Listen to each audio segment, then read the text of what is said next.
Hey everybody, this is John for MTG Nexus doing kind of a re-recording of the first video here for the Modern Challenge.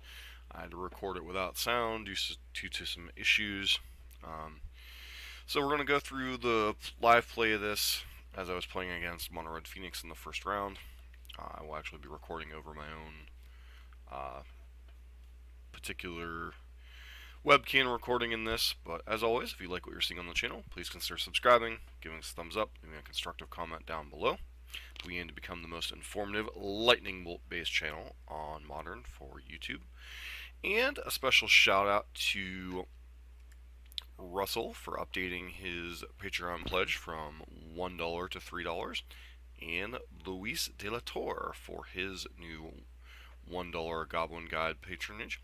Those enable the guys to unlock the sideboard guide, which I put out every 15 days on the 1st and the 15th of the month, updated to what list I would play in any particular event for burn, as well as what I would do in most key matchups. I try to add at least one new matchup per thing and update the matchups for any changes I make to the deck list. So this time around, we're going to be featuring the deck list that I would have played personally in a big event, and we end up getting off to a solid start in this event. This first round's a bit of a mess, but we'll get into that as we're playing.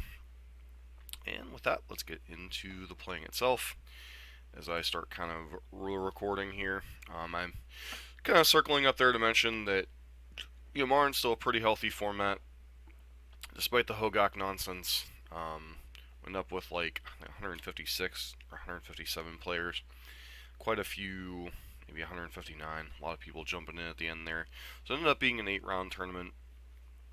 It makes for a really long day, but fortunately, something I'll mention in later videos as well is that playing burn all day is a lot less mentally taxing than some of the other decks. There was a lot of rounds in the first like 3 or 4 or 5 rounds that would go like 56 minutes, 55 minutes, which is about the maximum you can do for playing Magic the Gathering on MTGO, because you have like each person has 25-minute clocks and there's 3 minutes between rounds, so I think 56 is about the max you can go without somebody timing out.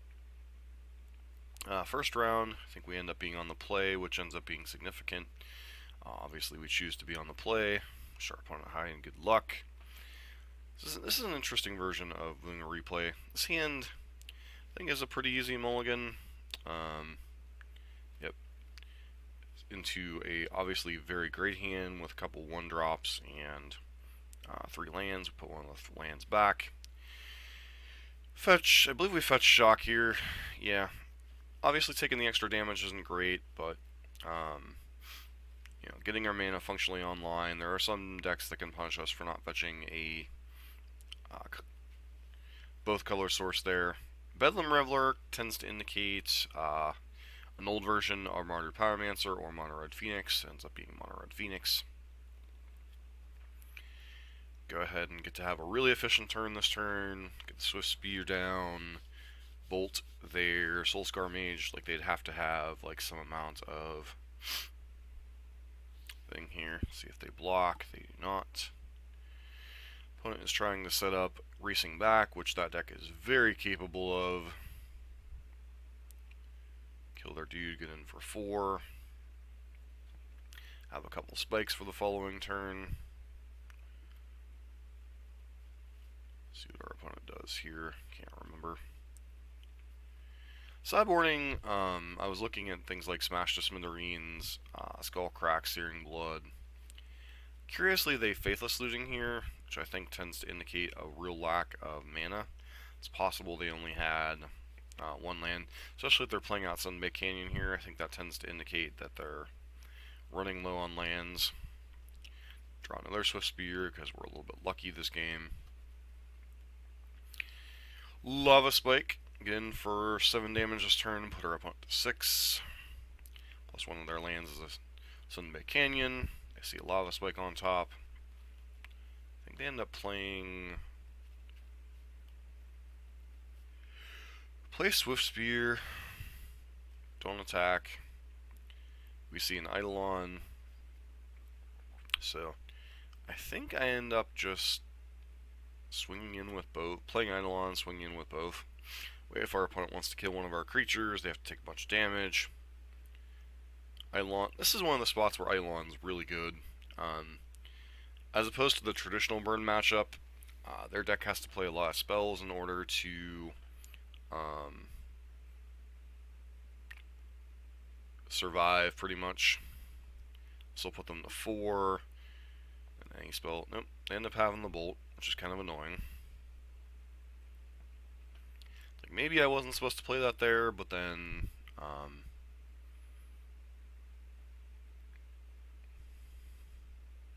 still felt right.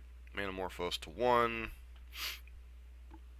It's very unlikely they can kill us from this spot, so. Yep, Lava Spike's fine. And then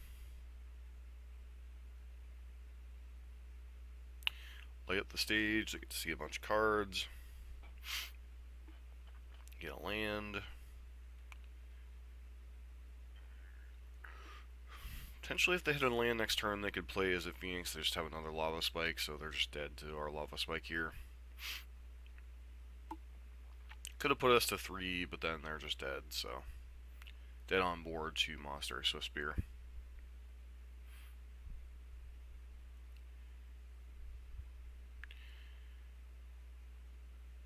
And sideboarding, I end up bringing the Stirring Bloods in, and I also believe I bring in Smash for this game.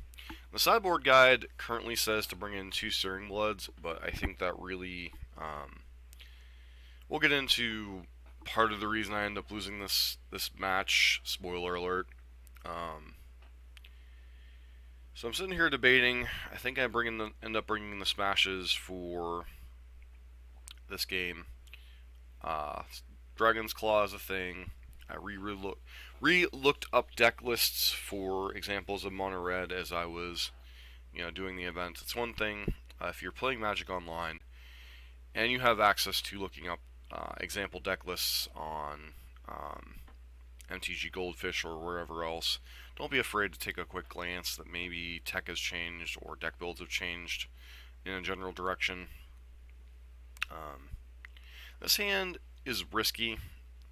I end up keeping it, and it ends up coming back to bite us because we don't hit the second land.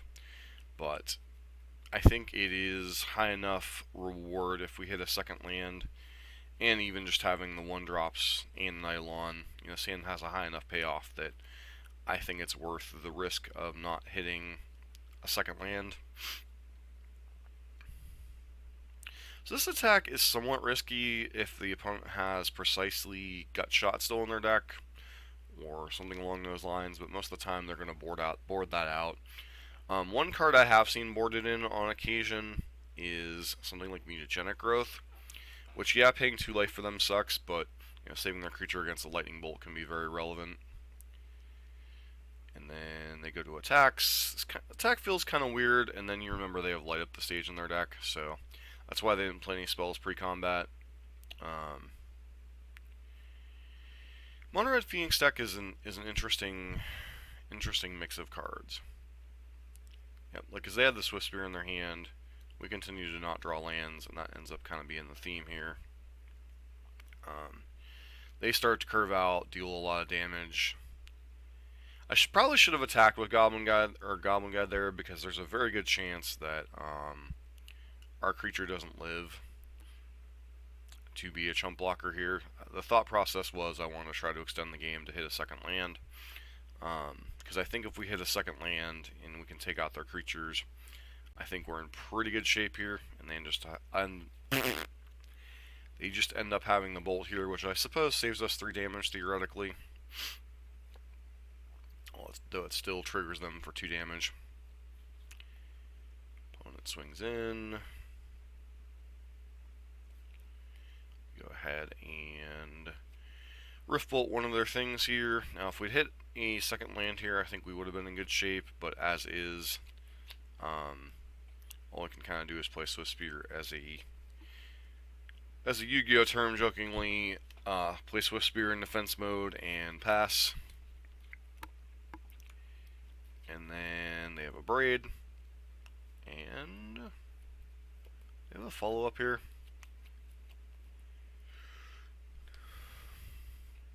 Yep, Lava Dart. I believe, no, I guess flashing back Lava Dart wasn't lethal there. Go ahead and do this. Can't obviously fetch the Sacred Foundry now.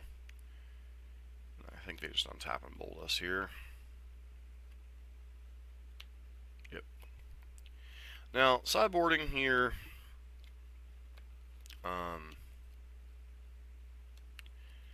Take out the Smashes since I didn't see Dragon's Claw. And then consider bringing in Boros Charms. I think I end up cutting the Boros Charms to bring back in Path to Exile. Thinking, get their creatures out of the way, answer to Phoenix. Yep, bring in the pass, and I'm going to shorten Game 3 because it kind of goes down like this. We'll get into it once they do their turn 2 play. But never ever don't bring in Smash or leave in Smash against Phoenix. It's potential to be a dead draw. I 100% agree, but Dragon's Claw is such a game swinger that Sand, once again, one lander. I do believe I end up mulliganing this one into a no lander. Mulliganing into this 5-card hand, which once again only has one land. Put back a Searing Blood. Put back a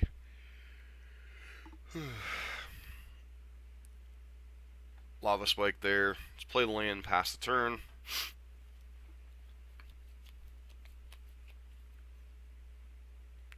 They play Faithless Looting on one, which I felt was a little weird. But what I suspect, yeah, I'm not sure what they were digging for there exactly. I go ahead, did I crack the fetch land here? Nope, I think I just passed the turn. And game 2, the game ends. They play Dragon's Claw. And, long story short, I'm just going to kind of fast forward here. So, opponent's at 29, we're at 8. We've expended all of our resources. They have like 26 cards in the library at this point. Fast forward a little bit more. They're down to 21 cards in the library, but they have Bedlam Reveler here and multiple Phoenixes, so the Path to Exile plan. Basically, at the end, we were low on resources, our opponent had an absurd life total, and a lot of times, like if this were a league or something, I probably would have given up long before this, just because the time value wasn't really worth it. But from the big tournament perspective, I was kind of hoping to deck them, like draw enough answers, play the control role, and let them deck themselves. I knew it wasn't very likely to work, but it was like the game plan that I came up with, like, turn 3, turn 4, once it became pretty clear that between Dragon's Claw and us both casting a bunch of red spells and me not having Smash to Smithereens in my deck, that I wasn't going to be able to win the game any other way, so that was kind of the game plan I went for. It was a long shot, but we had to try something. But moral of the story, if you know there's a particular card your opponent can have that just like shuts you down outside of something like Leyline Sanctity, you really need to try to mitigate that card as well as possible. Like Mono Red Phoenix, you know they're going to play Dragon's Claw. Izzet Phoenix hasn't been able to justify playing Dragon's Claw as much of late, so that's not our deck I would bring in Smash, but like potentially Core Firewalker out of the Burn Mirror, or Dragon's Claw out of Mono Red Phoenix. If you know your opponent's deck's going to be bringing in something like Leyline of Sanctity, potentially, and you don't have Wear Tear or Cinder Vines or any of that kind of stuff in your sideboard, Destructive Revelry, the best thing you can do is to try to supplement your creatures as well as possible, like leaving things in like Boros Charm.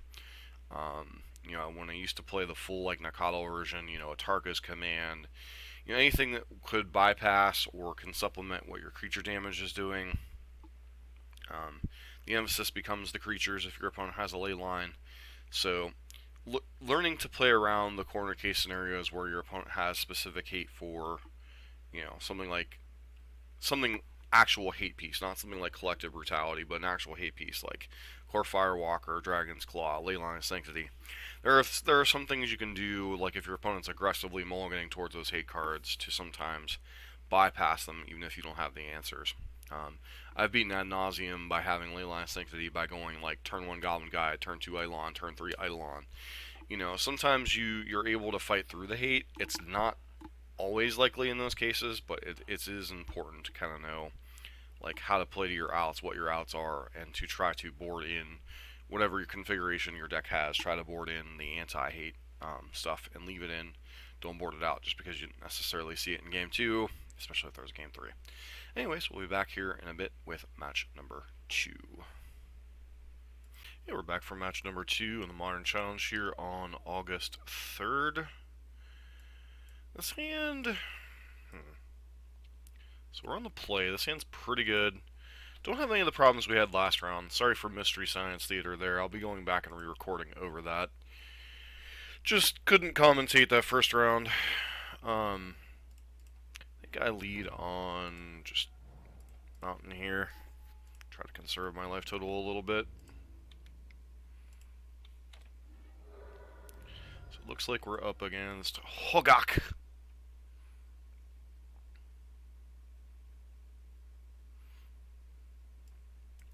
So, a couple takeaways from the first round. I really noticed that I seem to make a lot of fumbles and mistakes and stupidity in round number 1. And maybe, just maybe, I'm supposed to like do a warm-up match or something before I start doing these these leagues, because it's just...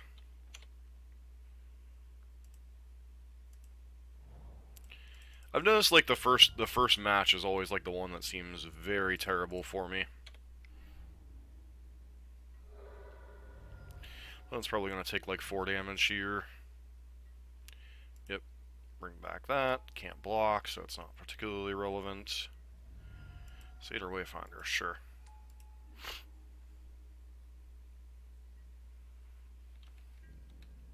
One does not have a Hogaak, so we're a little bit lucky here.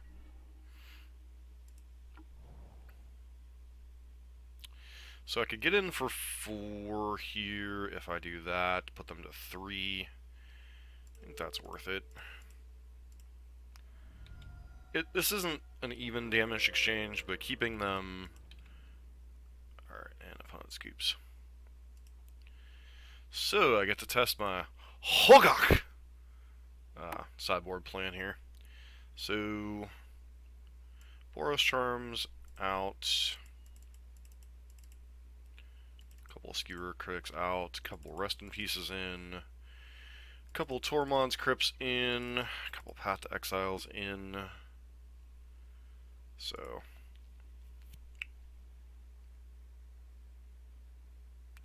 but I've noticed in these leagues and in these challenges, like the first round I seem to be very like I make kind of debatable decisions. Like, I wasn't talking, I'll talk it through later when I'm re-recording over the first video, but, like, I bring in Smash on the play, or on the draw, game 2 against Mono Red Phoenix, board it out, bring in Path to Exile, and then immediately get punished by turn 2 Dragon's Claw. So, gonna have to update the sideboard guide for that. I need to include Smash in the post-board games, even if they don't have it. You saw what happens when 2 mono red decks clash and there's a Dragon's Claw in play. The opponent hits like 30 life. So, I mean, literally the only game plan I had, like, at the end of that game 3 was to try to deck them. Like, hope I could hang on and just deck them. Which isn't the best, like, game plan in the world, but it was a game plan nonetheless. This hand's solid. We've got, Guard Early Pressure, we got a Tormod's Crypt, we got a couple Searing Blazes. I think this hand's reasonable. hopefully, I mean, if they cast Thoughtseize on one, it's kind of whatever. The only thing that's like kind of painful here is the double whatchamacallit on one here. Alright, so they hit a Hogaak on one. Does that make me want to shout, throw my hands up and shout? I'm just going to go ahead and play this Goblin Guide here. If they want to chump block, I'll probably take the opportunity to blow out their graveyard. See, they got a Bloodghast, a Rolling Regisaur, Rotting Regisaur, Carrion Feeder, enough crap in there to potentially do the stuff, so I think we just go ahead and like nuke their graveyard.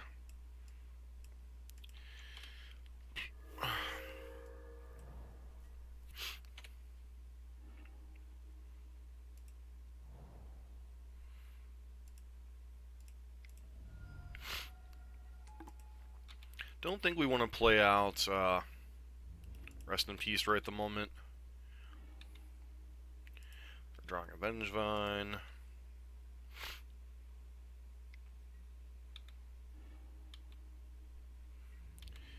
It's a card they could have used on Rest in Peace, so still got nothing, huh? Really would like to draw like a fetch land here. Basically perfect.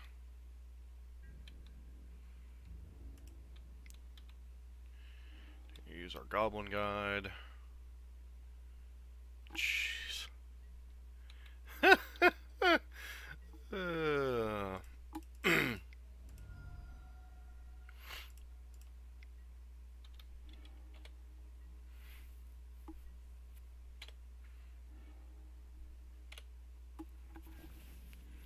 Really don't want to pop this unless I have to. They have another. Wow, that's a lot of anti-graveyard hate.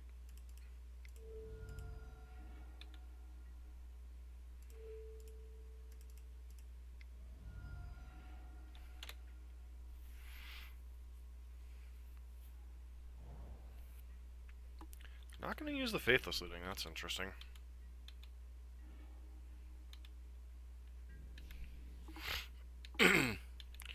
These two Searing Blazes being dead are kind of obnoxious, but, you know, whatevs.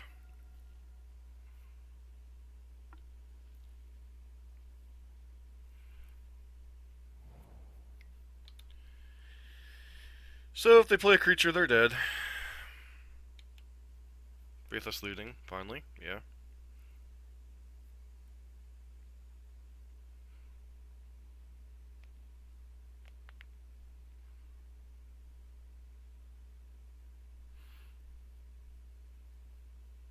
Their hand overall was actually pretty solid, considering they had Citrus Supplier into like 2 or 3 anti-hate pieces there.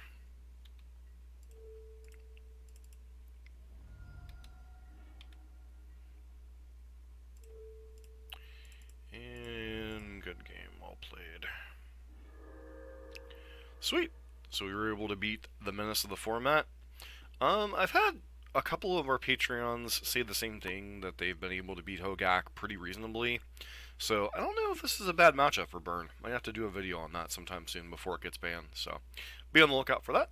This has been John for MTG Nexus with round number 2 of the Modern Challenge on August the 3rd.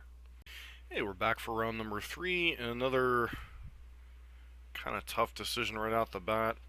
So these one land hands I've been trying to aggressively mull a little bit more. This hand has a huge upside though if we hit a land, so I think we're going to keep. See what we're up against here. 1-1 so far in this Modern Challenge. It's been a weird played against Mono Red Phoenix and Hogaak so far. And this kind of draw kind of punished us a little bit, so Tron, yeah. Good matchup if we can draw a Second land.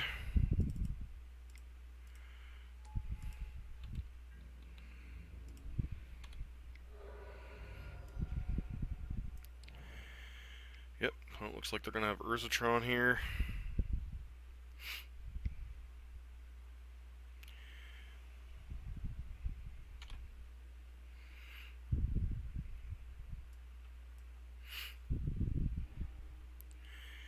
Yep, so they'll Tron next turn.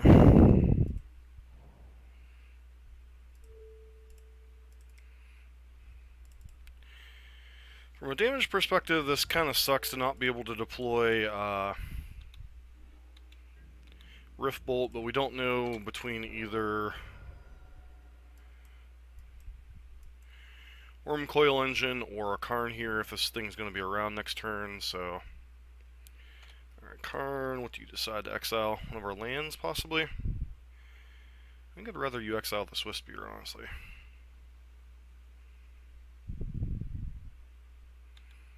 Alright. Another land would be great here.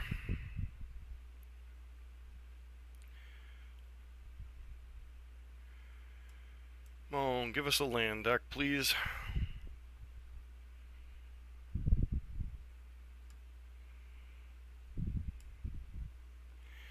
Stealing the win here would be amazing. Lightning Helix.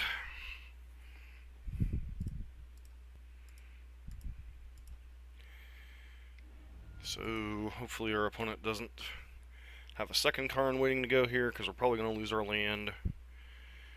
If they have second Karn, this game might be over. Oh, sure. Yeah, if you're doing that, I'm perfectly okay with this.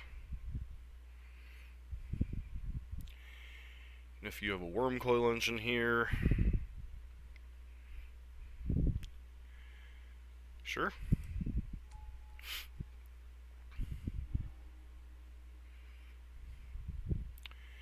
Guess if they have main deck Thragtusk, we could be in some trouble.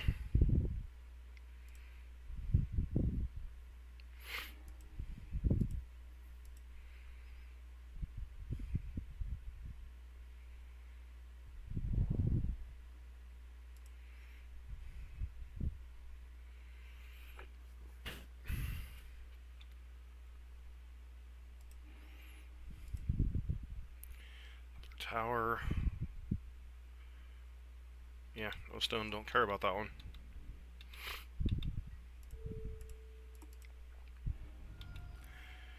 So the gamble paid off. Opponent's dead. Probably should have targeted one of our lands, but, you know. Got there in Xaxes on turn 4. It's a deck that literally takes no damage from its lands over there. So, pretty sure my sideboarding plan involves this, see, Tron. Out 4 Searing Blaze, that's the easy cut. Eidolon can be reasonable, but especially on the draw, it's a lot worse, especially when we're going to be facing down things like a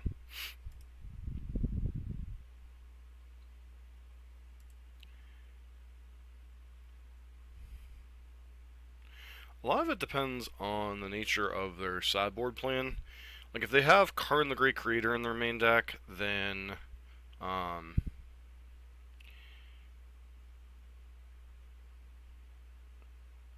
their sideboard has a lot less flexibility, but they also have a lot more utility in their deck.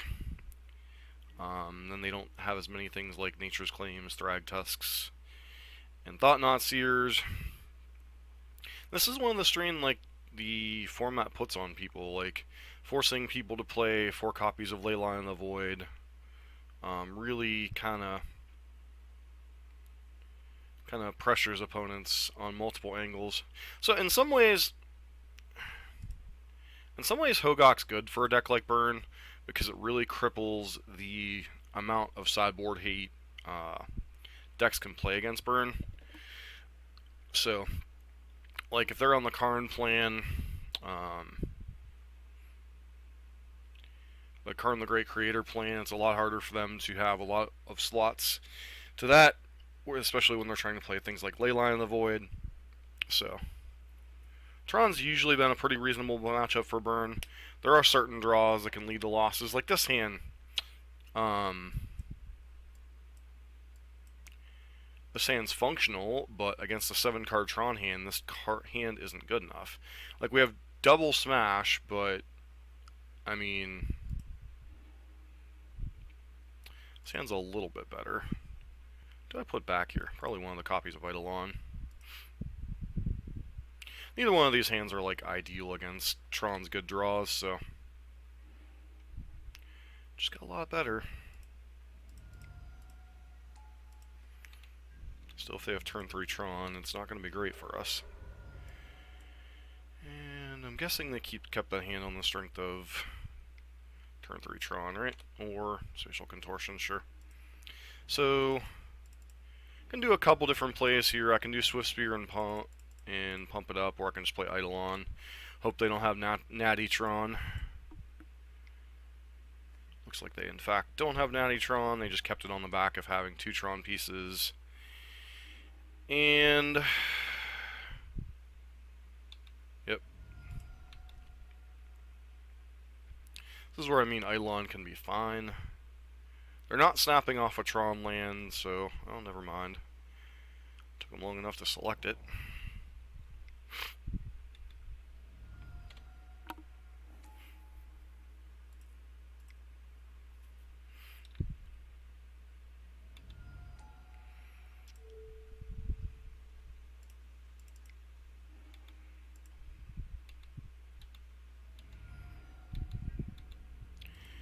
They have Thragtusk next turn, they have Thragtusk next turn, not a whole lot we can do about it.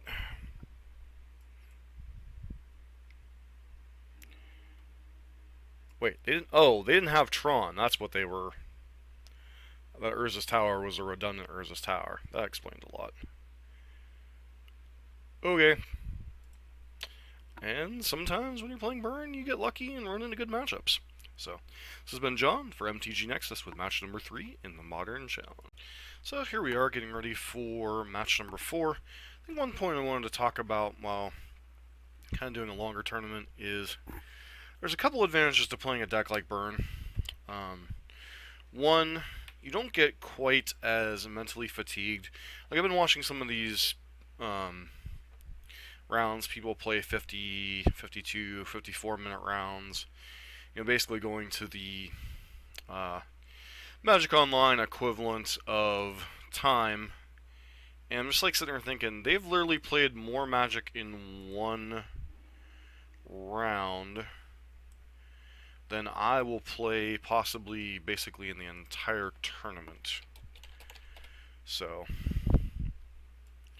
not literal, but like they're probably on like something like blue-white or something along those lines, and it's just like I've played as a Phoenix, and as a Phoenix, don't get me wrong, that's not by any means the grindiest deck in the format, but with all the cantrips and all the game actions, that can take a lot longer than something like Burn. Leading off on this here, I'm holding on to the fetch land in the hopes of hitting something like maybe Searing Blaze or something. So, Eldrazi and Taxes. Alright, so we're definitely going to want to get that down next turn. They might land on Land Ether Vial here. Nope, maybe. Let's maybe Path to Exile this turn.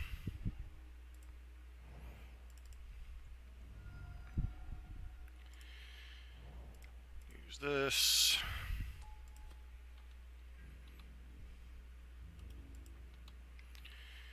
Opponent, they have a Path to Exile. No, but they do have a Leonin Arbiter. So I can go Riftbolt here. Worst case scenario, they have like a Thalia next turn. Thalia into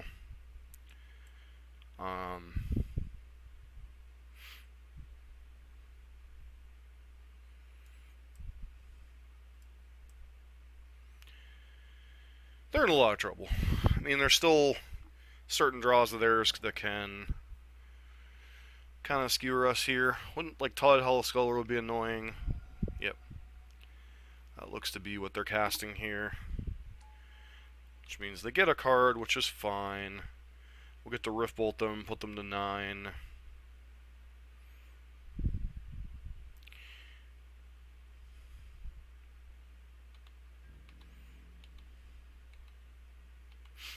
Doesn't seem like they have a Thalia here.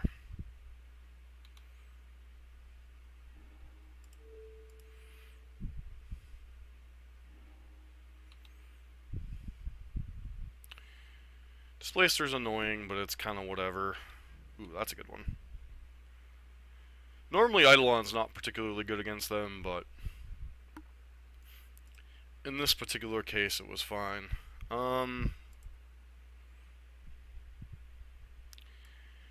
Bring in the Searing Bloods, bring in the Skull Cracks.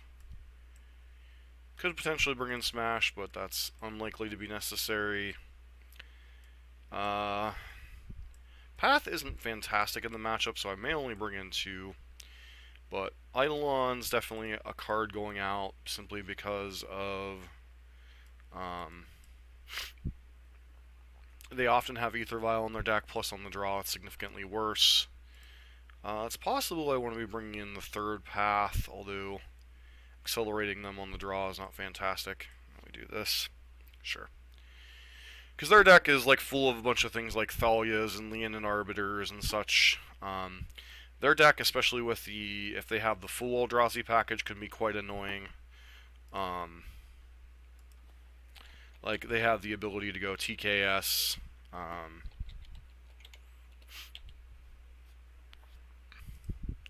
But that draw we had on the play was pretty good.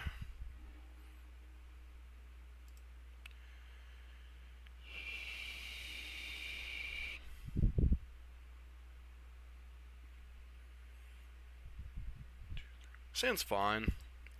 Not great, but fine. Turn 1 Aether Vial. Yep. Unsurprising. Those usually involve their best draws. Or are involved with their best draws. So Thalia would probably be their most annoying card next turn.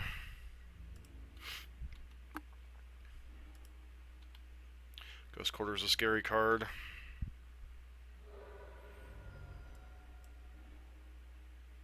Also, if we happen to have any fetch lands there, would have wanted to lead on our fetch lands.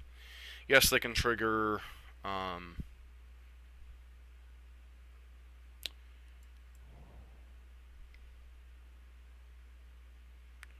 Thalia? Yep. Love to draw a bolt or a path here.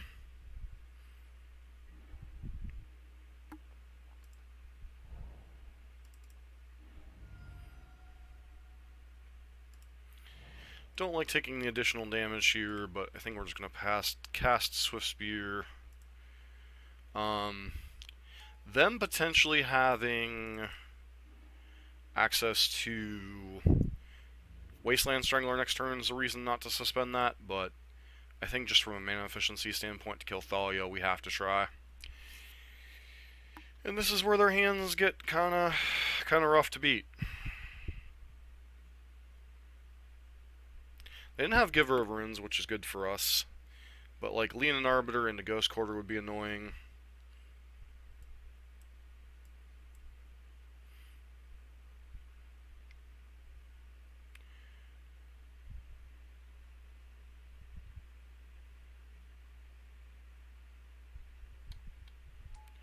Sure.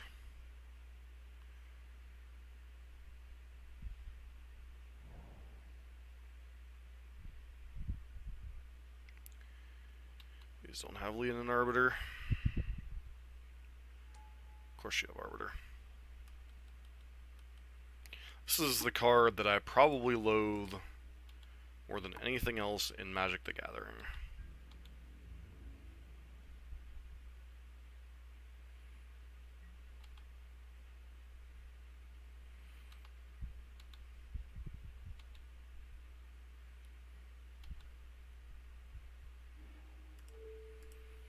Use that to kill Thalia.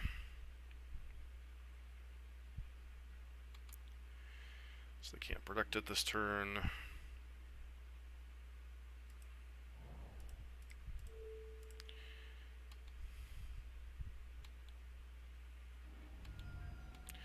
More than willing to trade off Goblin Guide for Arbiter if that's a trip play they were willing to make. Big thing with Giver of Runes here is it can't protect itself, which means something like Searing Blood's not necessarily a terrible card here. We have no cards currently in exile, which is nice. Yep. Problem is, they have 4 cards in hand, and we only have 3.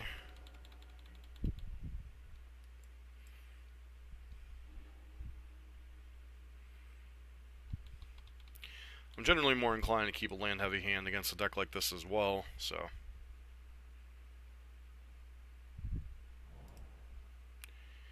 Interesting. Why would they choose to play that instead of...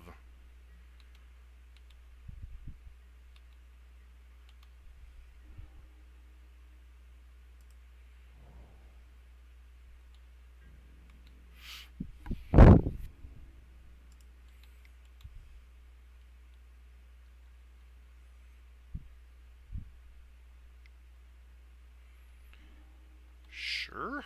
It's a bizarre move here. What kind of 3-drop do you have here? Plague Engineer.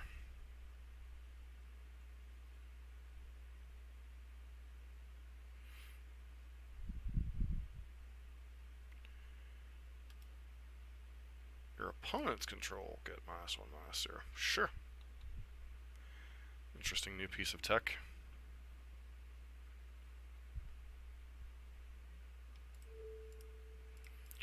Well, you are top blue. I'm going to go ahead and kill your Giver of Runes. See if you have something like a Path to Exile. Yeah, that's not going to be particularly relevant here. I don't have a second spell to follow up, so this is just to get your thing off the board.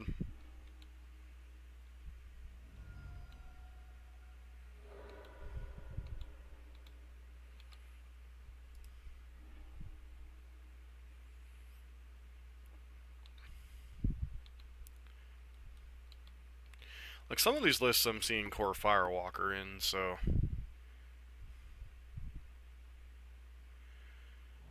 Do need to draw gas, which is unfortunate. Ghost Quarters are annoying, but not really the end of the world here.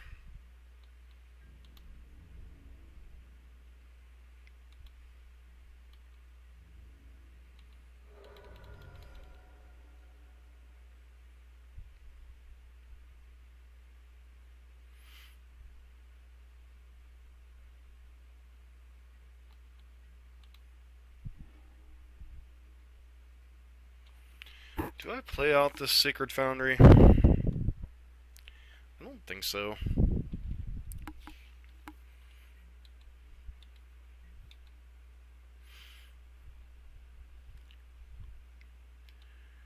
kind of nonsense do you have at the end of turn here? Wasteland Strangler. Sure. Good to confirm that's in their deck, not that we're completely surprised.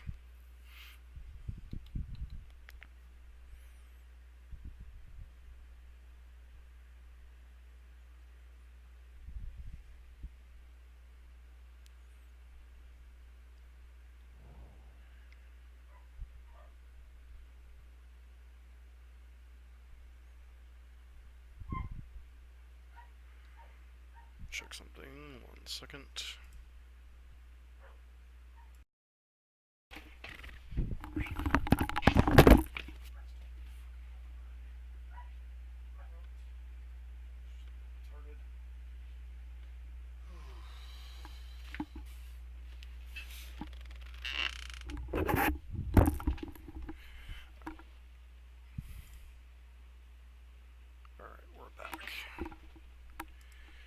Dogs just like to bark at anything they think coming home.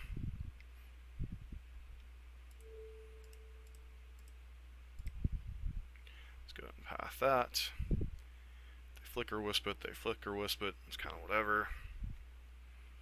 Just hoping to buy as much time as possible.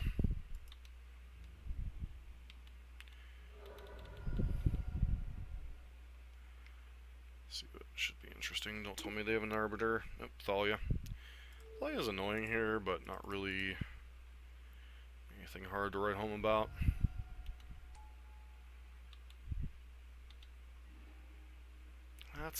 That's an unfortunate one. Running into the point where if they add anything at the board, I was going to say, if they add anything on the board here at the end of turn, we'd be in some problems. Seems like their hand's probably a bunch of reactive cards. Or a bunch of lands.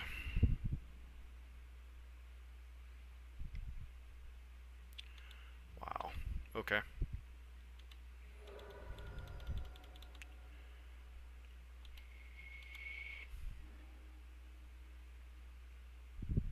Seems like a solid play here. I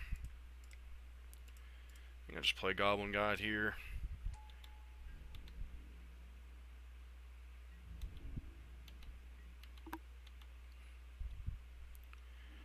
Nothing at end of turn. What is their hand? More lands?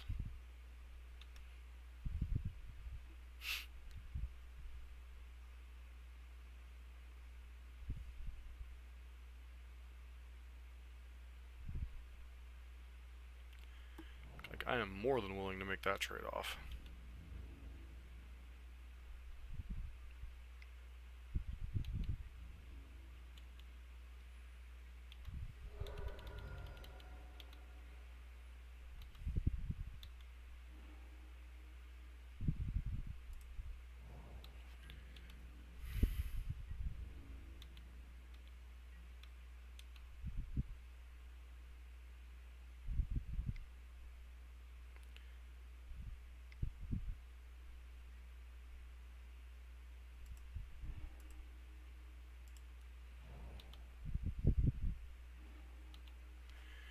Interesting. Why would you leave Plague Engineer back if you have a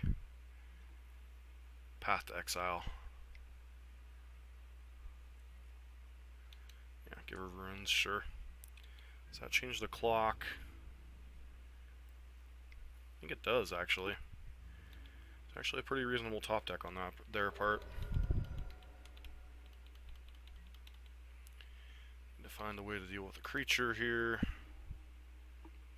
Or just draw Lightning Helix, that seems pretty decent. Throws the math just enough off. We'll get one more top deck.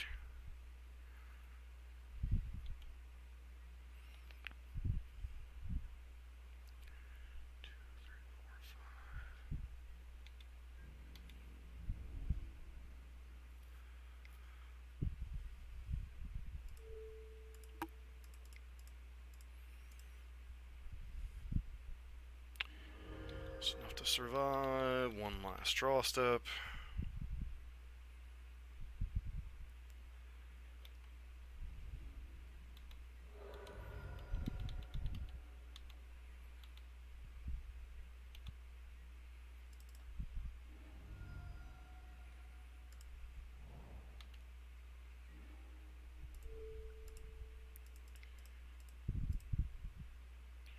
GG's. Man, that was close.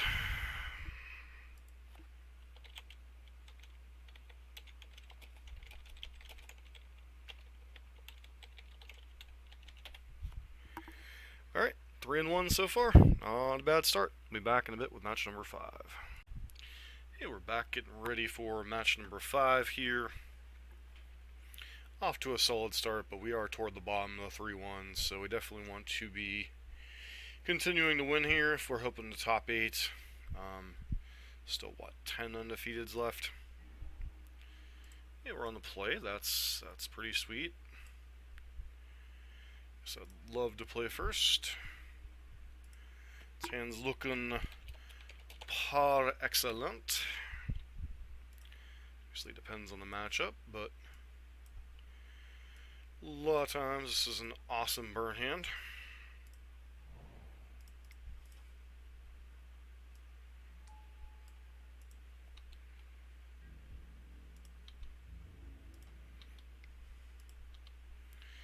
Opponent shows us a forest.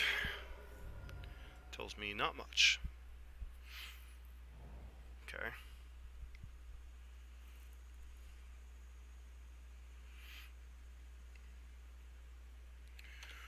Oh boy.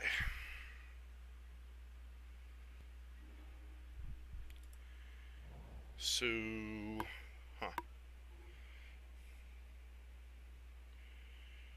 think we'll just, get in with Goblin Guide.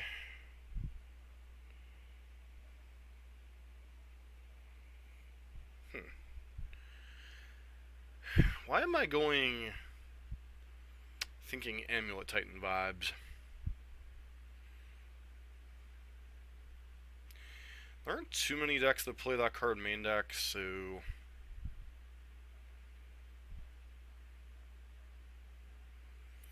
Now, I have a couple different plays here. I can go...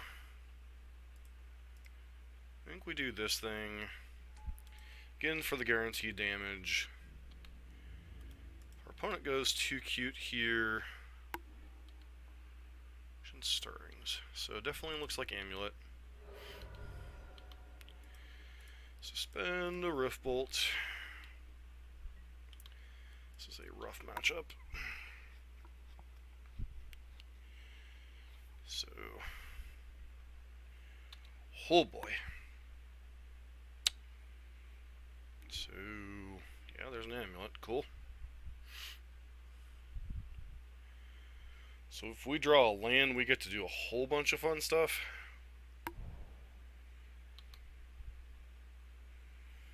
Very slow Amulet hand.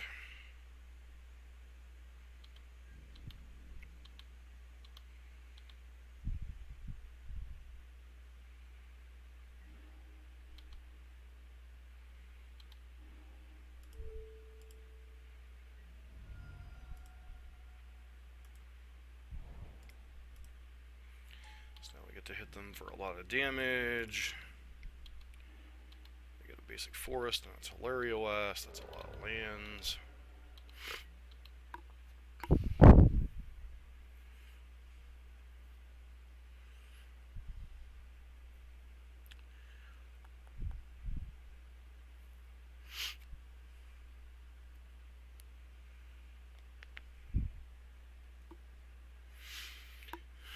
Opponent goes to pop that, they're in a lot of trouble. Man.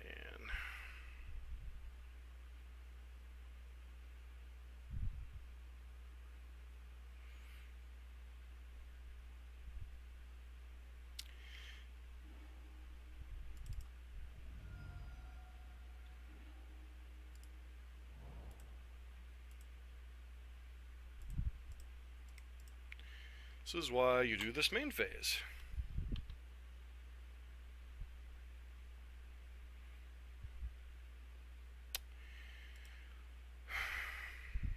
Just saying. Bring in the 2 copies of Skullcrack. Path to Exile is a reasonable card. But... no, my guide says Lightning Helix, but I'm going to go down Boris Charms here for now. A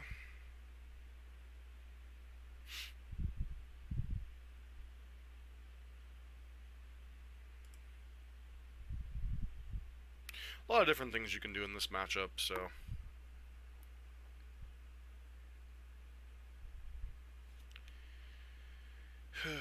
could bring in the Bloods to answer their mana dudes, could bring in Smashes to answer Coalition Relic, and any Karn pieces, as well as something like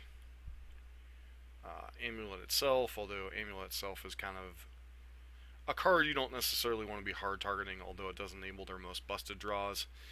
They frequently can beat us just by playing the control land game, so to speak, where they get Radiant Fountain or Kabir Crossroads over and over and over again.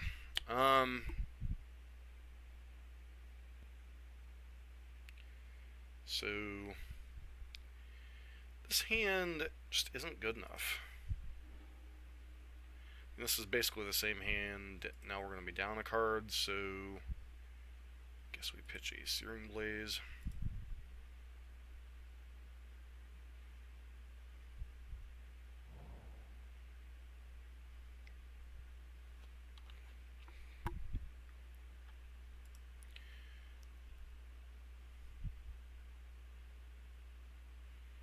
Gonna lead on an Inspiring Vantage because we want to be able to hold up whatchamacallit here.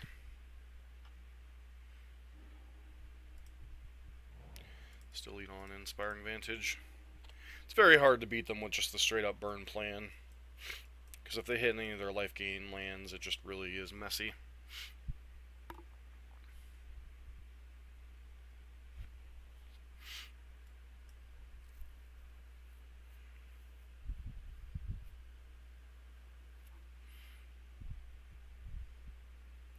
Blaze is fine as like a one-of draw in the game, but frequently it's not good as a multi-draw.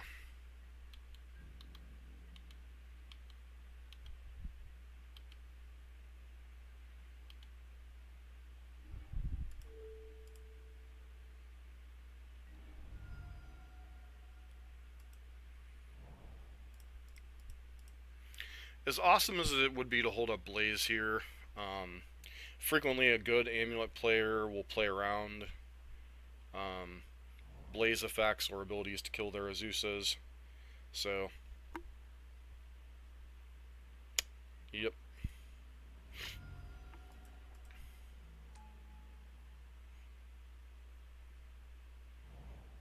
Okay, I guess not. Well, they don't have to play it around it here, so it's kind of whatever.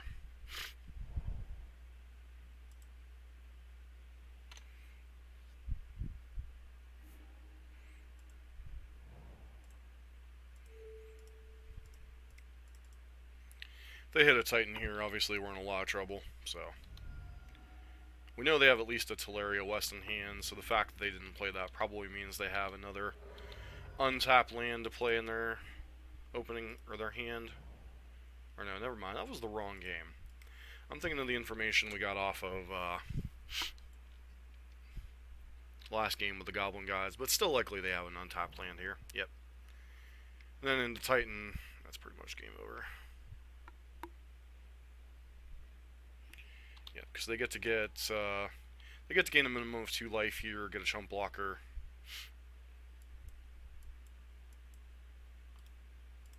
This is one of the reasons why I'll sometimes bring in Path, especially on the draw here. Like this, our draw wasn't particularly good, their draw wasn't particularly good. But turn 4 Titan on the play is just enough against a very reactive burn hand. I was mulliganing a little bit aggressively for 1 drops, but I'm not really willing to go to 5 in this style of matchup, so.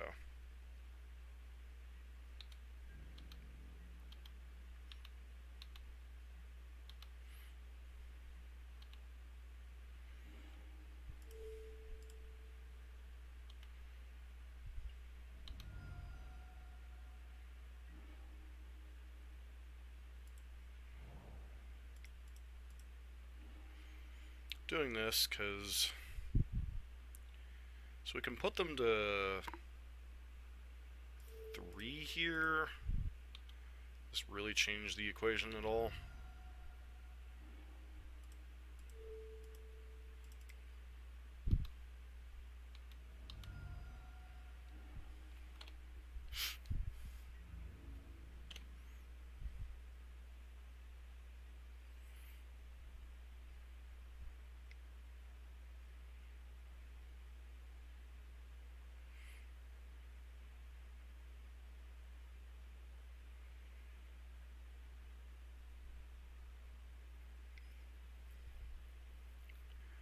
Another Titan.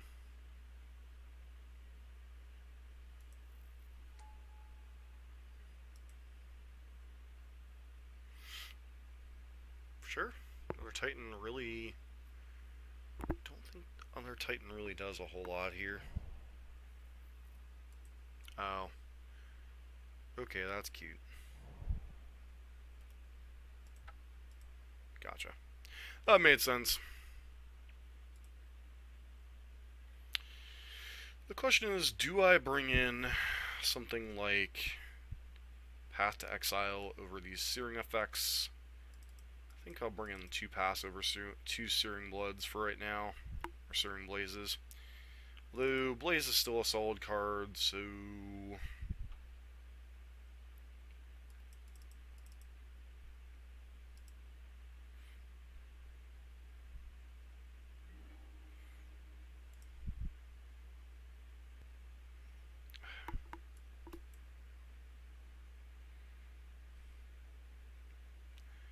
don't like this 4th land. But if I mulligan, we're going to keep it, but this hand is very suspect. Don't normally keep the 4-landers. I almost never keep the 4-landers, but Swift Spear has the potential to do a lot of damage in this matchup, and we need a 1-drop to really pressure them, so...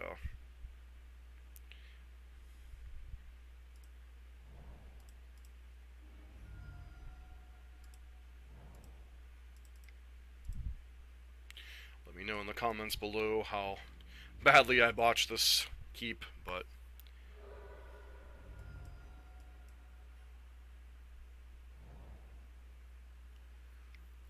yeah, especially with Scout. Blaze would be great here. Skewer the Critics, not fantastic.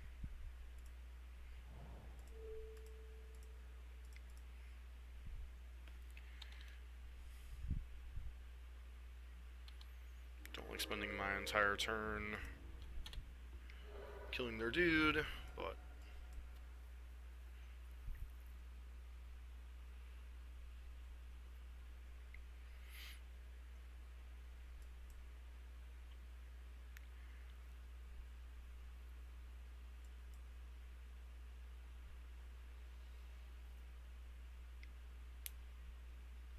sure.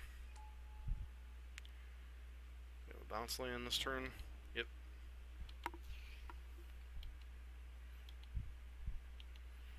Interesting to see what they return here.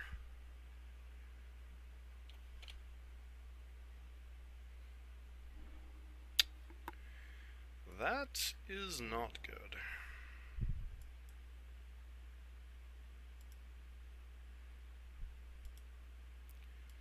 So do I want to hold up Bolt for Azusa, or do I just want to dome them for 8 this turn?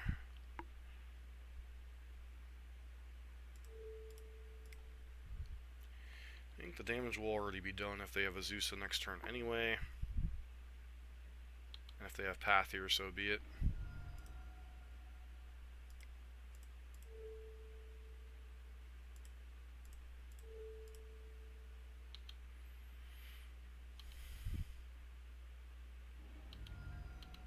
This puts them to 8.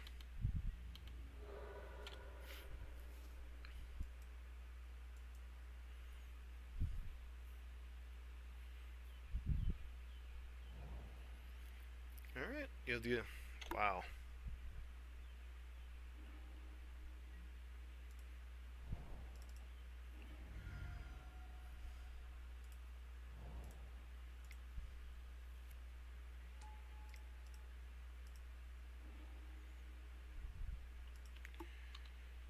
Oh man.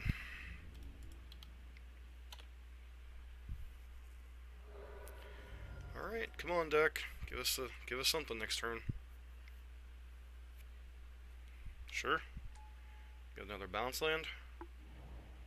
Oh, sugar snap.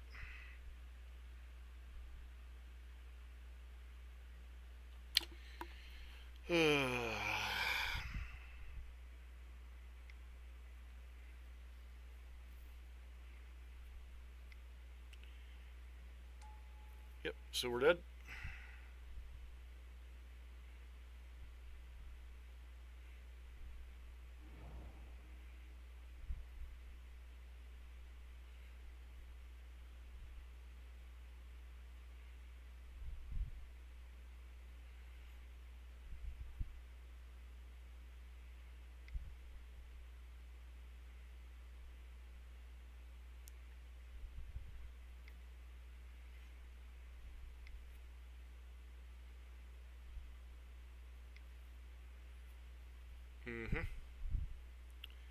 As long as they stack their triggers correctly, we're just dead here.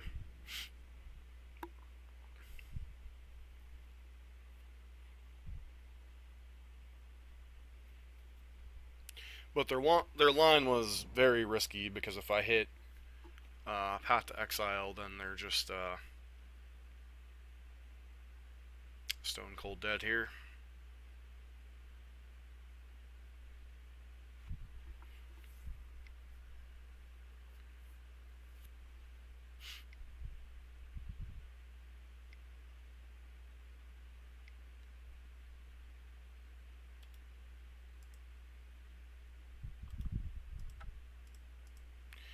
And that's the game. So, we weren't drawing anything there anyway. It was a bit of a risky keep, obviously. Running the risk of running out of gas. So, fun, fun, fun. Well, it kind of shoots our top 8 hopes, but we'll continue on the tournament. This has been John for MTG Nexus with Modern Burn. Hey, we're back from match number 6, and wow, wow, wow, what a hand.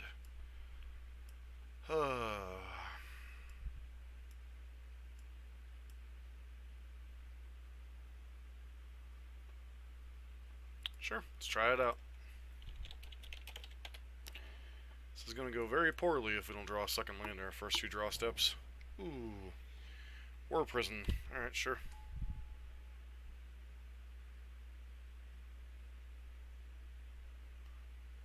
Draw. Land. Draw. That's not land.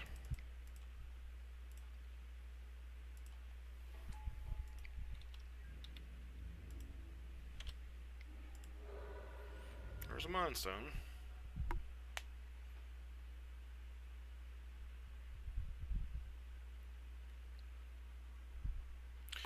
I mean, at least we're getting some testing against some matchups that I really otherwise don't have a ton of experience against. So, I mean, even despite the slight beating we took last turn, or last round.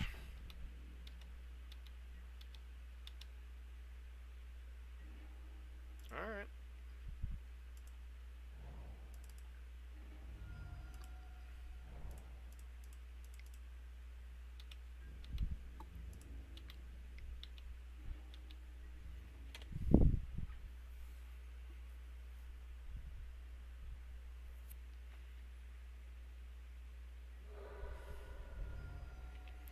It's gaining some life a turn, which is... And we have 3 dead cards in hand, so... Yeah.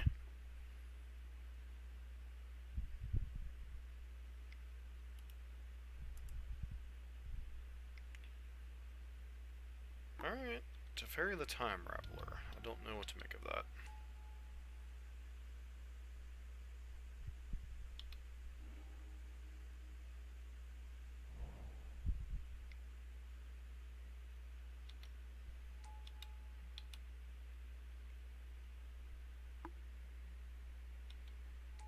Interesting.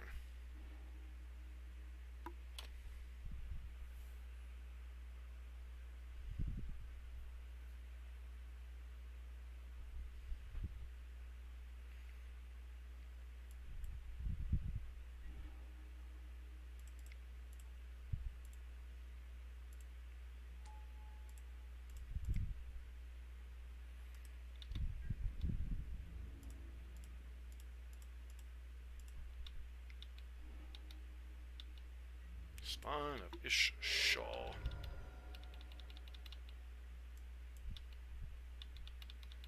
So am I dead this turn? 6. If we draw a land or a burn spell, they're potentially dead next turn. Feels like this might be a bad version of KCI. Don't know. Their Thopter sword, we're in a lot of trouble anyway, so... Feels like an Ensnaring Bridge, maybe? I have no idea what's going on here.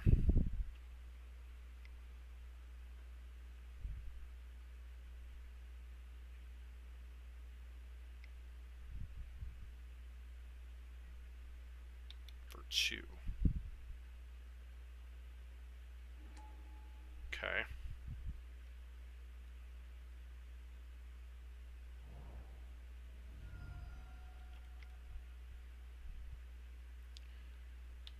Sure.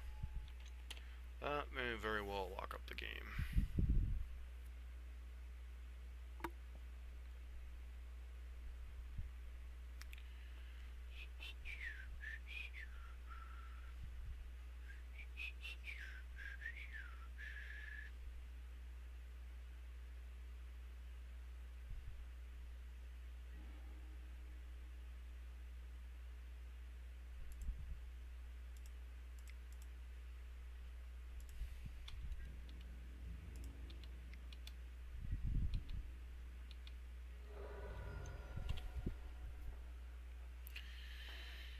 And now they can make a bunch of crap, and we're probably dead here.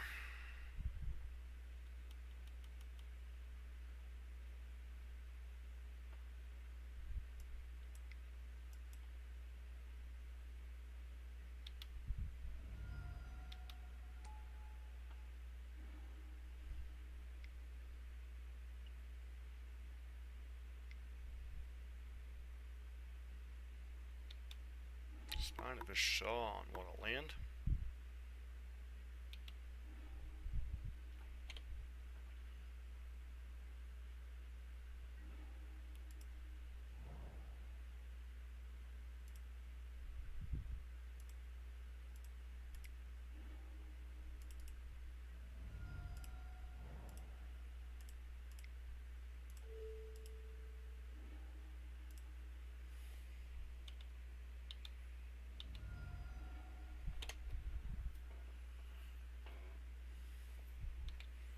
Goes to 4.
Gotta sack something here.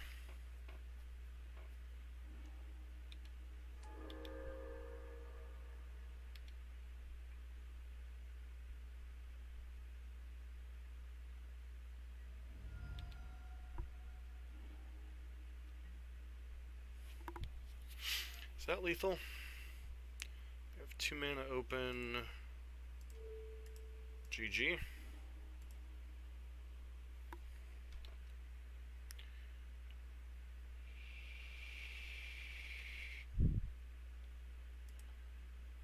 Alright, somehow got there in game number 1.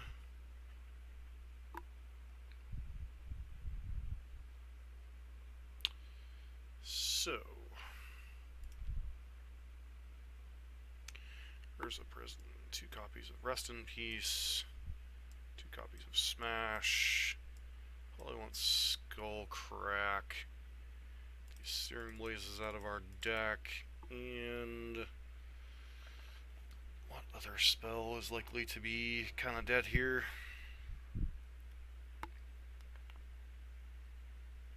Boros Charm, maybe? No, not Boros. Can't be Boros Charm. Helix. They didn't show us red, which is interesting.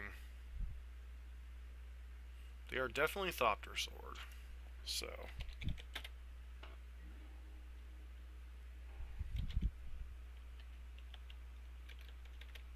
Thopter. Boundary.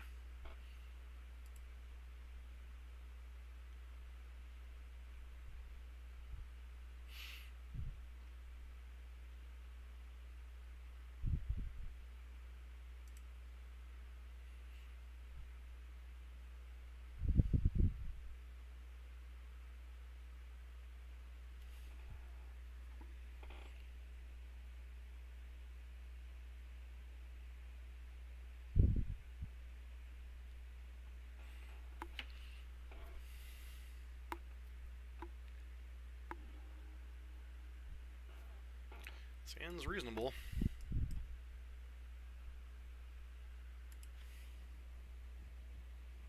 Doesn't have a smash, but we only have 2 in our deck, so I think Spike into or Riftbolt into whatever is perfectly fine here.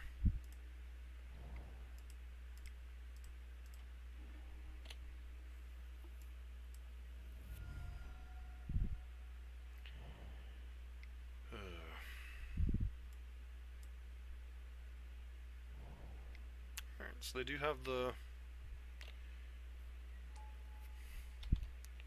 They do have the red splash. We didn't see that last game, though.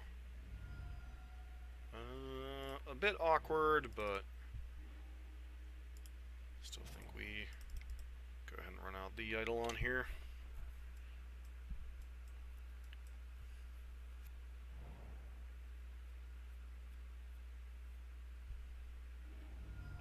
A lot of things they could have here. Why? Sure.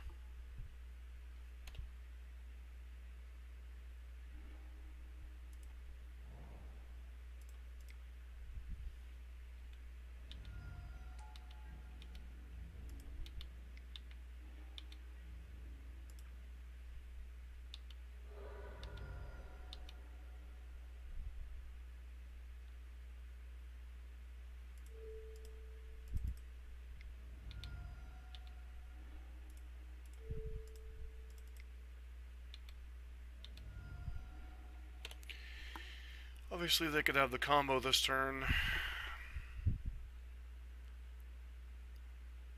No, they'll have Inventor's Fair.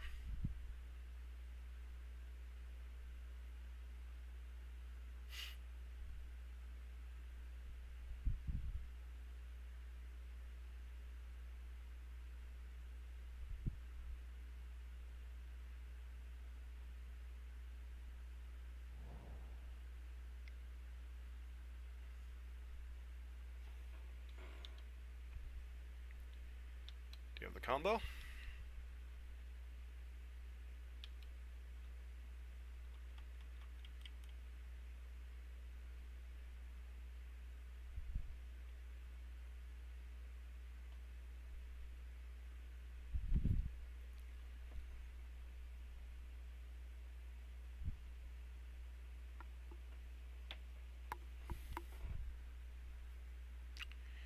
Show me something, friend.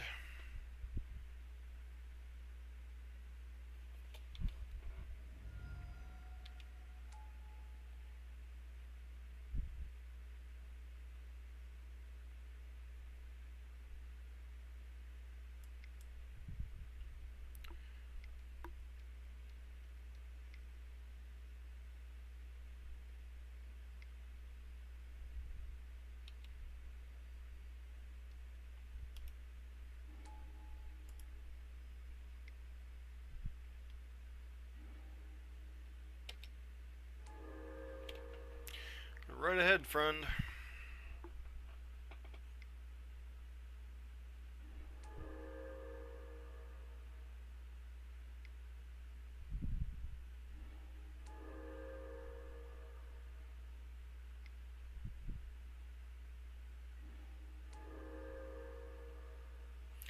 Wasting time.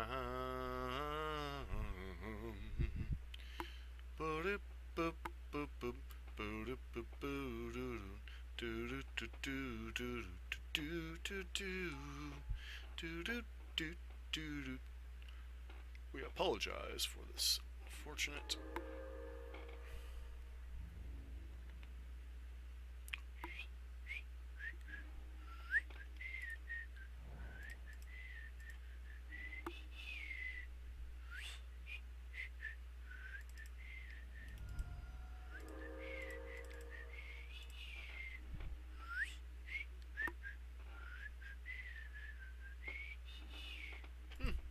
Lightning Bolt, that's a good card. Attack with a Goblin God, get a little bit more information here. Scalding Tarn, sure.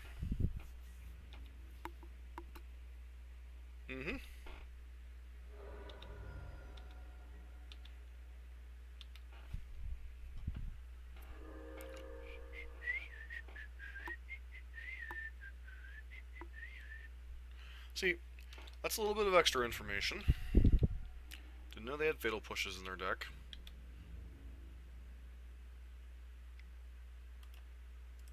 There we go.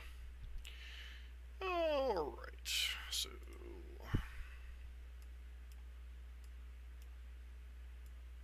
do I want a couple past exile here?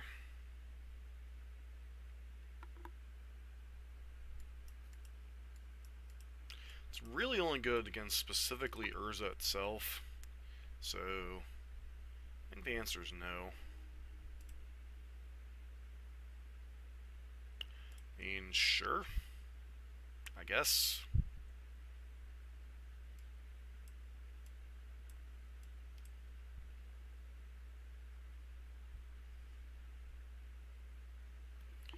Guess we get to find out if Rest in Peace is good here. They do run engineered explosives, don't they?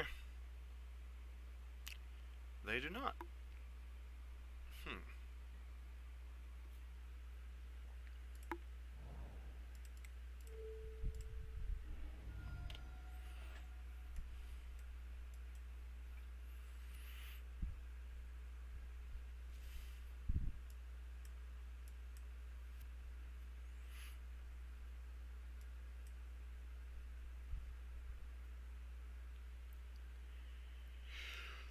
So they've all got this 6.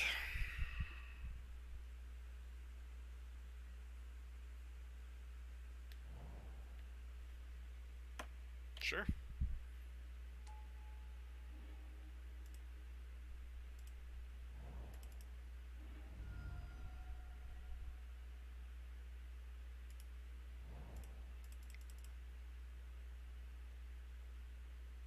Feels like they might have a Fatal Push or something here this turn. Kind of whatever.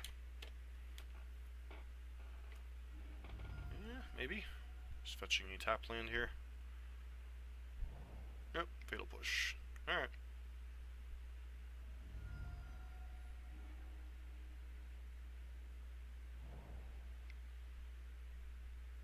Sure.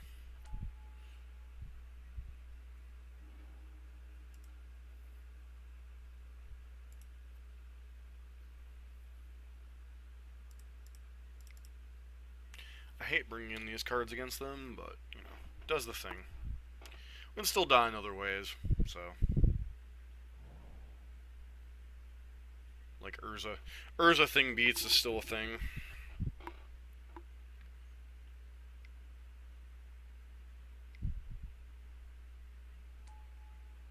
Yep.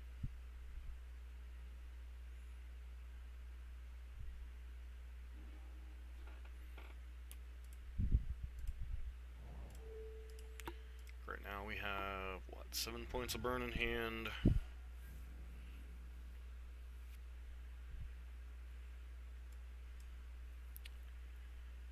think they're going to try to race us with Urza beats.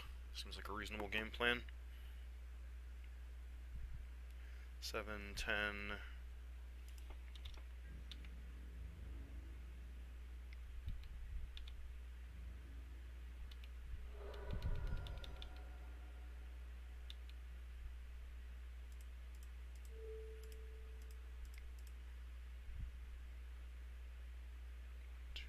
Yeah, can't quite work for that.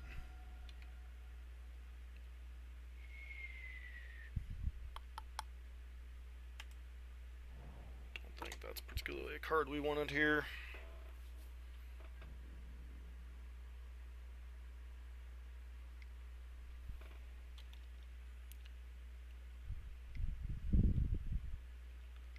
Be worrying for here.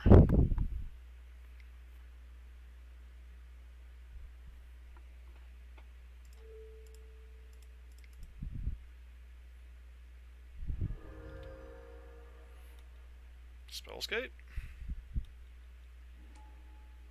Thopter Foundry. Okay.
good game. So we're off to a 3-3 start. Not the best here, but getting some interesting information here in the matchups. So this has been John for MTG Nexus with match number 6. Yeah, we're back getting ready for match number 7 in this Modern Challenge. We have one more round to go after this. So, an interesting thing. We've learned some lessons. I've kept some risky hands. So, burn is a bit of a gamble. I mean, you need to play tight with the deck, that's for sure. But there were certain hands we kept that were gambles that just didn't quite get there. Be it, interesting hand. Think we keep it, but Double Steering Blaze obviously has the potential to be very, very dead here. So go ahead and keep. Turn 1, Snow-Covered Mountain, go. Hardened Scales. Alright, well, this is going to be a rough one. Especially with the turn 1 Welding Jar. Wow. Okay. Gonna say, do you have the Mox Opal to really amp up that hand?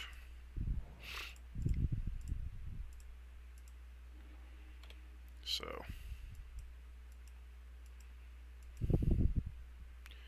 Double Welding Jar is a little bit rough to fight through.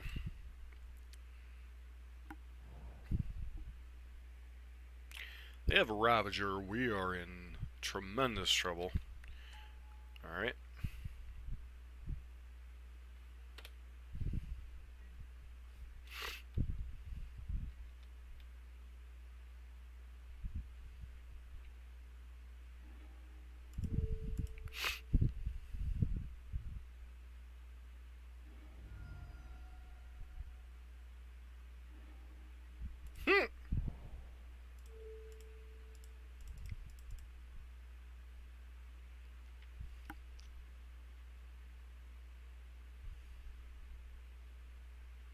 If they're smart, I was going to say, if they actually were smart here, I think they would just go for the Infect kill, but that would require Ravager. If they hit a Ravager here, we're in a lot of trouble. A lot less trouble than we were, but still. Okay. Hangerback Walker's a scary card.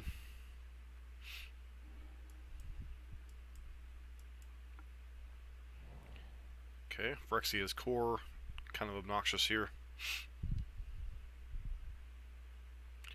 So they can do it for 2.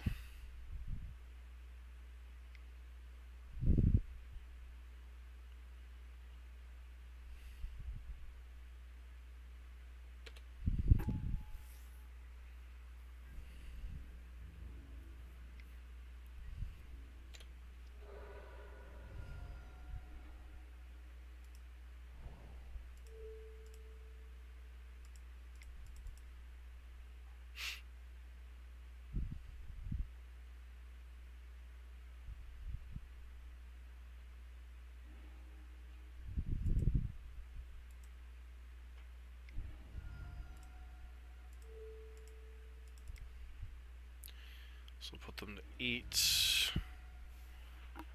Problem is their deck doesn't take any damage, so we need to draw one of our other 1-mana burn spells next turn. Would be most ideal. Creatures are kind of meaningless at this point.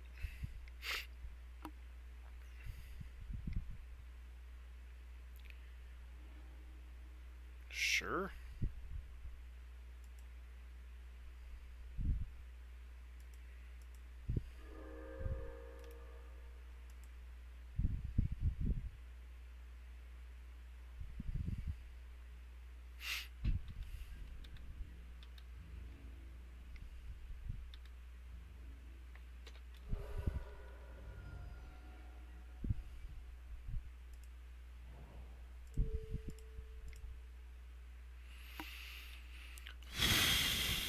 So put him to 6. Still have the out of drawing a 1-mana burn spell next turn. Or a burn spell next turn. Sure.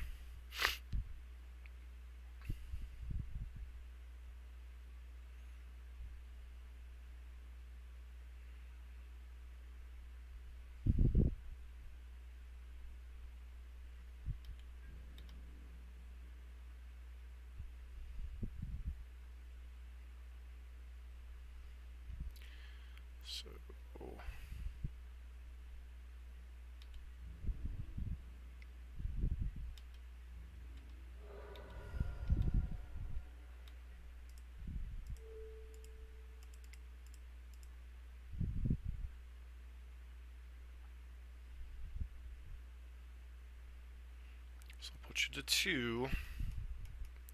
So any burn spell off the top is lethal.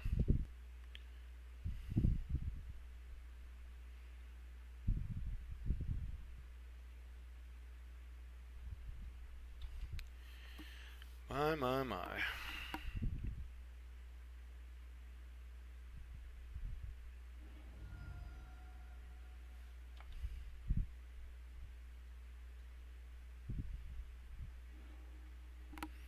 Alright, it's a redraw.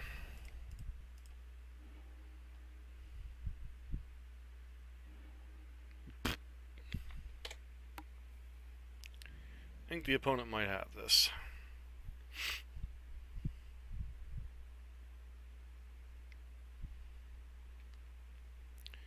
So that puts them to 3.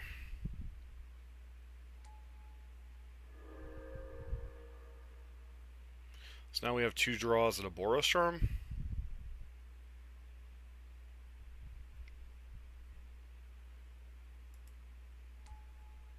Okay.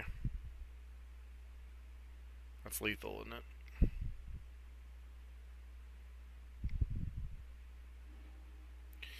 Yep. Just kind of how this day is going.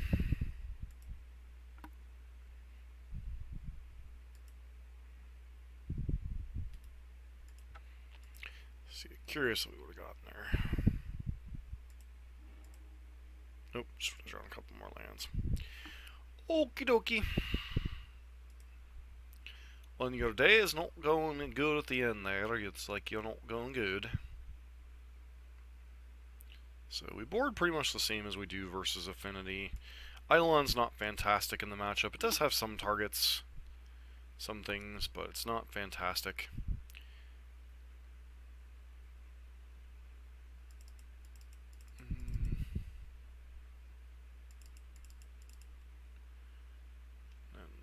Lava Spikes.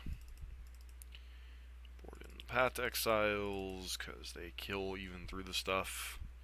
Skullcrack to fight Nature's Claims and things. Smash because Smash is good. Why am I bringing in Searing Blood here? I guess it's better than some of the alternatives.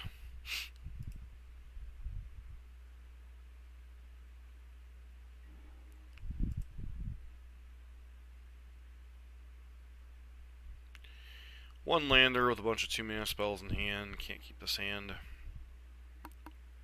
This hand's okay, but painful. I think we put back one of the Path Exiles here.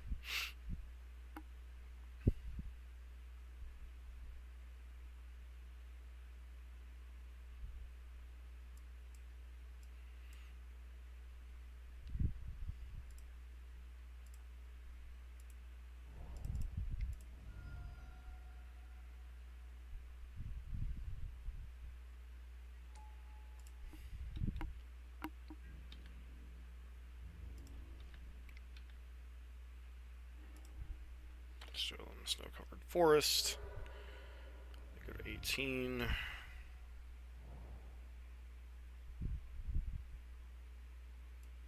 Kind of undid their mulligan. Yep.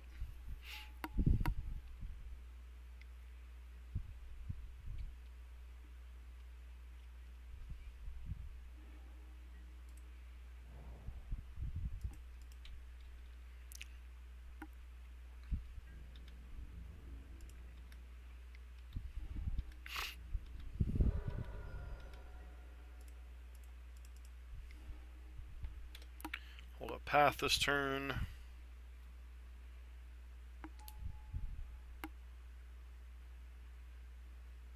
Alright, so Opal will be on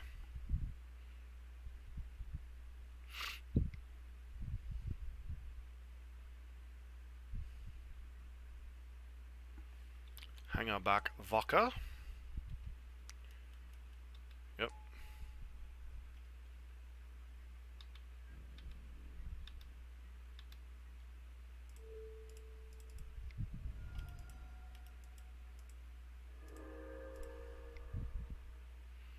Goodbye, hang out back Vodka.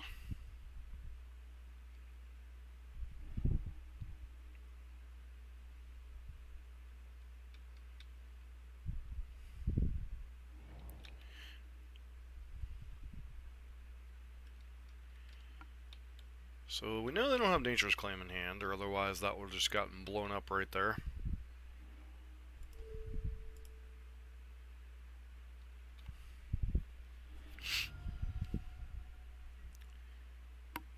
Blaze isn't the best here, but it's a card at least. A little bit better than the Nature of Blood, I think, right now.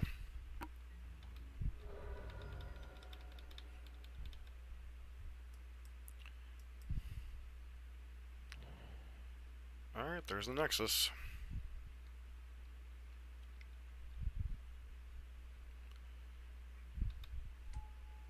Ballista for 2.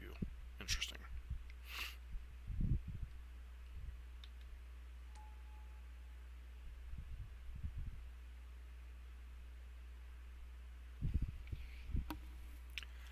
That's a heck of a party!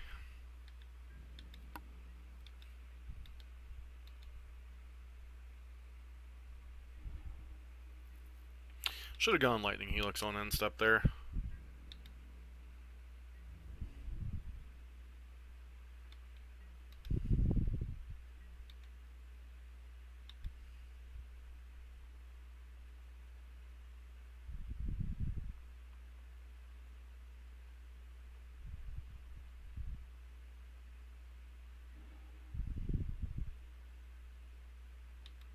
Sure.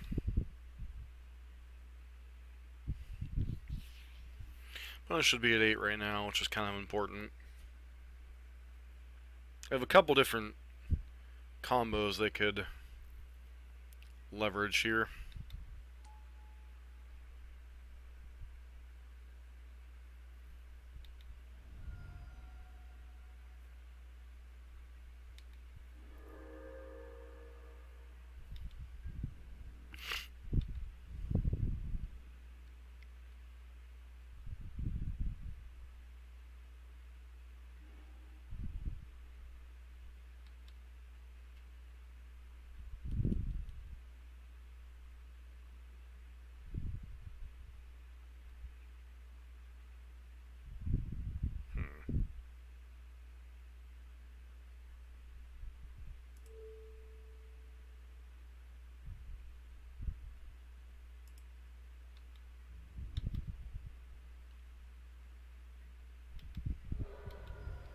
Pretty sure we're dead just about either way here.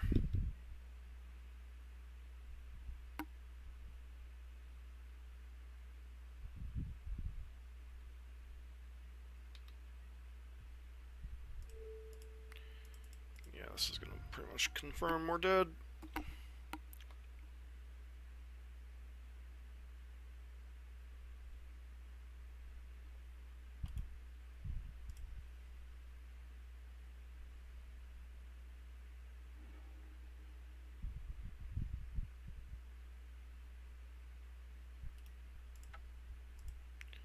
Alright, and that is it for match number 7.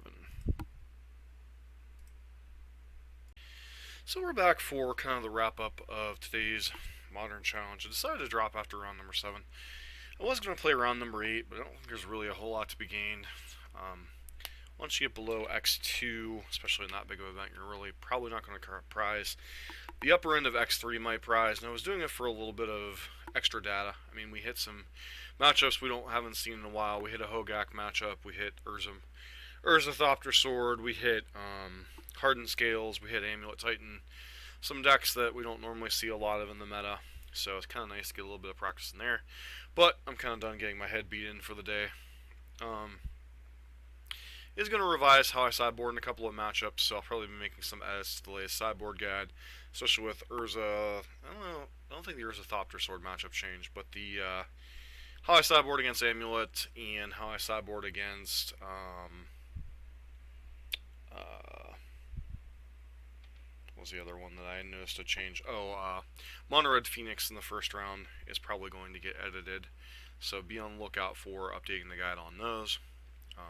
As a friendly reminder, if you want up-to-date sideboard guide, I put out a sideboard guide every 2 weeks for our Patreons. If you'd like to help support the channel, especially the burn content end of it, I'm still working on figuring out what I can do for the Phoenix end of the content, but I do a sideboard guide the 1st and 15th every month, updated for the list that I would be playing. This is the exact list that I updated and showed. I really think the list is well balanced. And some people question about things like Wear Tear, etc. I just don't think Wear Tear is worth it in the format currently. The two primary decks that play Leyline of Sanctity, you're pretty bad against anyway, in the form of Ad Nauseam and Bogles. So I just don't think it's worth playing Enchantment Hate in particular, because Leyline is really about the only enchantment that I can think of outside of the Enchantment Prison deck that you really care about. This is definitely a good dichotomy of why Burn is kind of somewhere middling in the format. We certainly could have won our first 4 matches. If I had sideboarded a little bit differently against Mono Red Phoenix, we might have had a better chance in that matchup. And then the other 4 matchups, the back end 4 matchups when we were playing against Amulet Titan, Urza Thopter Sword. What else do we play against? Hardened Scales. I think those 3 matchups are good examples of matchups that can kind of go either way, but Urza Thopter Sword I don't have enough experience with. I've only played the matchup twice. And then Hardened Scales is kind of a close-ish matchup. The fact that we bricked on burn spells for a couple turns there, sometimes that just happens. We saw a lot of examples of why Sunbed Canyon's pretty solid in this deck, getting redraws over land bases. We also saw some of the situations where Sunbed Canyon, when those were our only 2 lands, taking a lot of damage contributed to us potentially losing like a turn earlier. But I think overall the trade-off of having redraws off your lands is a pretty nice thing for burn. Gonna have a lot of stuff coming up here in the next week or so. I have a Facebook user, Carson. What is your name, Carson? That way I don't murder your name here. Carson McNair, I believe. Reached out to me. He'd like me to play through his list and sideboard guide. I've told him I'd strongly consider it. I'll see what I can do. So we might be playing with his list and sideboard guide, which he and I have a lot of the same thinking on a lot of things, so it's nice to see what other people think about deck lists. Beyond that, there will probably be a couple people on Facebook mentioned they would want to see some in the matchup guide kind of thing, like what I did with Blue-White this past Wednesday with Blue-White Control. They want to see Eldrazi Tron. I'm going to try to make that happen for Wednesday. And then obviously Friday we have the Arclight Phoenix content. Couple other things coming down the chute. Nothing confirmed 100% yet, but I will be likely switching work schedules, which means I will probably be a little bit freer to make a little bit more content. It all depends, because currently at work I'm on a 4 to 1 shift, 4 a.m. to 1 p.m. shift, and that's just really wreaks havoc on my sleep schedule. I partially kept the shift because I'm more able to do family functions, partially kept the shift because it enables me to play more paper Magic, but I will be making the trade-off of playing more paper Magic for the ability to do more online content. Once again, we are pushing for 1,000 subscribers. For those of you that don't quite understand the YouTube algorithm, etc., 1,000 subscribers is one of the key factors towards getting monetization, and monetization makes it a lot more worthwhile to continue putting out content.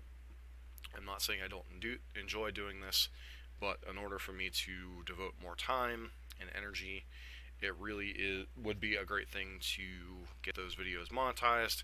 Getting a little bit extra something back allows me to, buy more cards, participate in more events, etc. So I tend to put most of what I earn back into the channel anyway. So I'm not saying that because I want you guys to put more money on Patreon or any of that. I'm just saying I'm trying to get to 1,000 subs.